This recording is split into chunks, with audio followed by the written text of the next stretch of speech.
I know you see the title, and you obviously see the thumbnail, but I promise this is not a Marcus Smart hate video. I'm a Marcus Smart fan. You can go to my earlier videos when I talked about the Celtics way back in like 2020. And I said Marcus Smart should be the point guard. He's a really good playmaker and elite on the defensive side. I said they should have been made the move where he's the point guard. So this is not a hate video. I'm happy that he won the award because I always wanted a guard to win the award. I'd never seen a guard win the award in my lifetime. So I'm happy that he won the award. But I am very confused how he won it.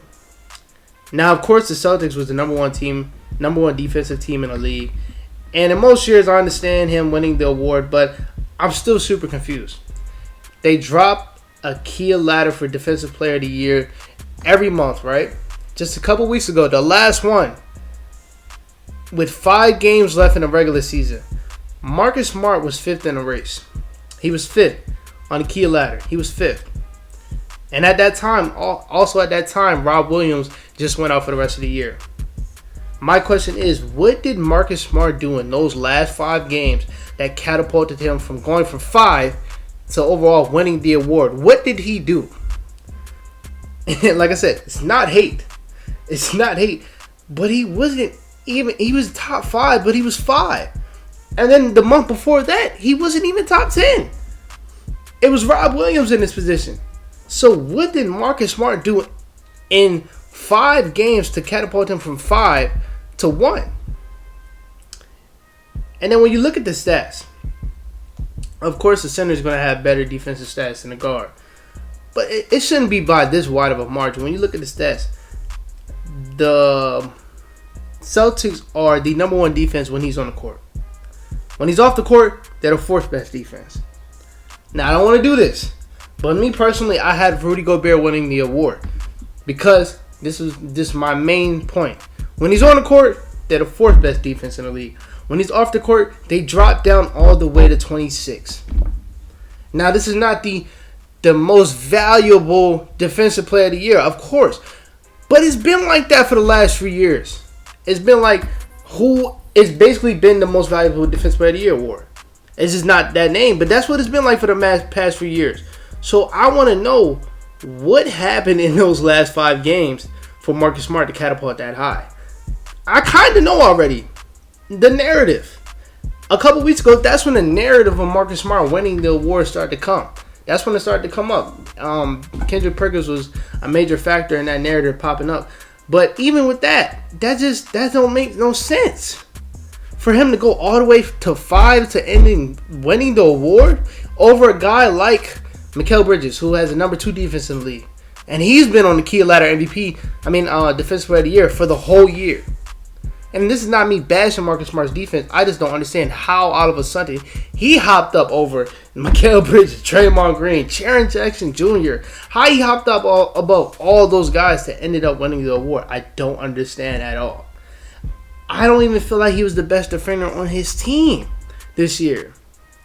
They made this huge turnaround because Rob Williams stepped it up crazy on the defensive side. And then they started winning a lot more games. And Rob Williams, if I'm not mistaken, only missed the last 5-7 games of the season.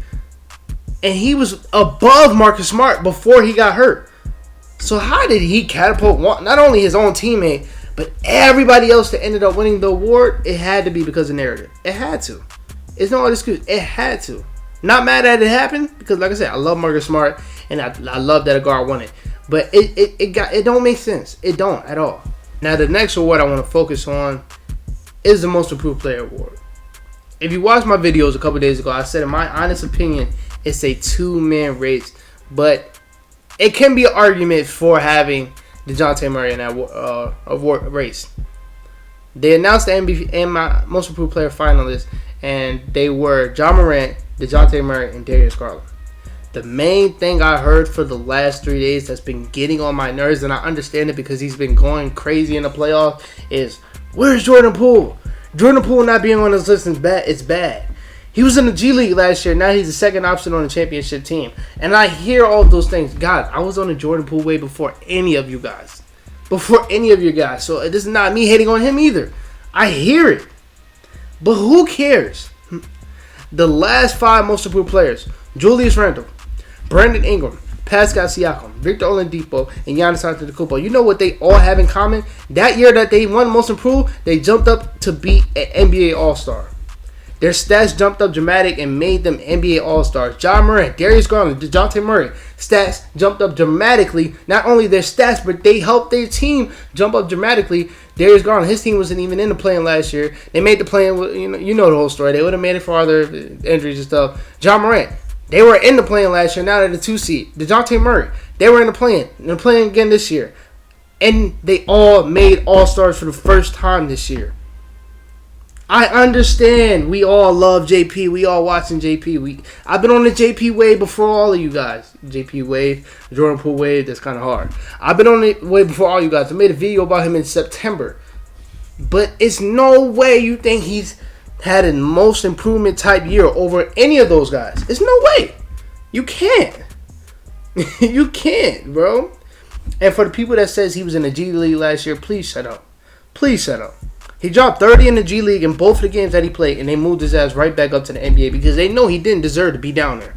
They just put him down there because he didn't have no place in the lineup at that time last season. Then right after that, he started playing more, and that's when his name really got big. So with that whole lazy narrative, just stop. Stop. And this is the one thing I hope that happens, man. I just hope that NBA makes a narrative for every award, not a narrative, a criteria for every award, and that's something that we need because the criteria does change every year. Like that's the only reason why Devin Booker is in this most MVP race is because that whole thing where he talked about how the criteria changed, and it's true.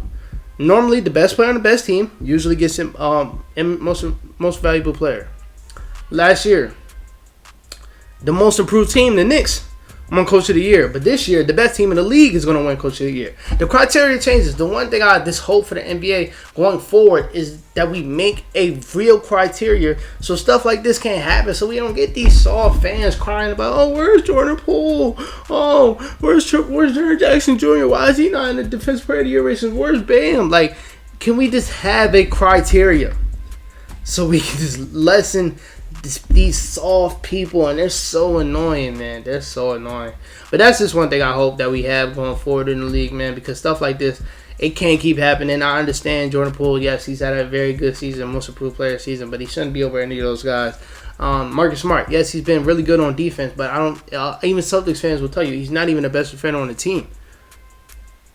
They'll tell you that. And it's just weird that he was 5 on the ladder literally a couple weeks ago to winning the award. It don't make sense to me. I don't understand it.